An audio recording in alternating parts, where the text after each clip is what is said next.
நேத்து தான் டின்னர்ல மேட்ச் ஆச்சு, இன்னைக்கு டேட்டிங். Oh my God! ஏய் யாரா அது? வெஸ்லி அண்ணா, ஏய் சாம் வாடா.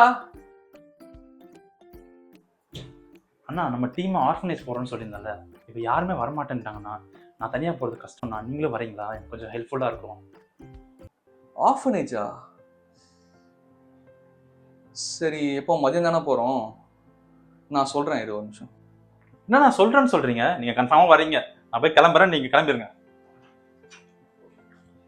இவனும் கூப்பிடுறான், அவளும் கூப்பிடுறா. இப்போதைக்கு இவனை சமாளிச்சுட்டு அவளையே பார்க்க போவோம். என்ன இதுக்கப்புறம் வேற சான்ஸ் கிடைக்காது. பட் கடவுளே, இதுக்காக என்னை தண்டிச்சிடாதீங்க, மன்னிச்சிடுங்க, நீங்கள் தான் மன்னிக்கிற தெய்வமாச்சே. அப்பொழுது தமது பலத்த செய்கைகளில் அதிகமானவைகளை செய்ய கண்ட பட்டணங்கள் மனம் திரும்பாமற் போனபடியினால் அவைகளை அவர் கடிந்து கொள்ள தொடங்கினார். கோராசீனே உனக்கு ஐயோ, பெத்சாய்தாவே உனக்கு ஐயோ, உங்களில் செய்யப்பட்ட பலத்த செய்கைகள் தீருவிலும் சீதோனிலும் செய்யப்பட்டிருந்ததானால் அப்பொழுதே ரெட்டுடுத்தி சாம்பலில் உட்கார்ந்து மனம் திரும்பியிருப்பார்கள்.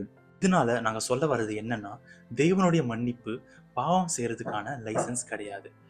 தேவன் ஒரு மன்னிக்கிற தெய்வம் மட்டும் கிடையாது, அவர் ஒரு கடிந்து கொள்ற தேவனாகவும் இருக்கிறாரு. ஸோ மனம் திரும்பி எது நீதியோ எது நல்லதோ அதை செய்யுங்க.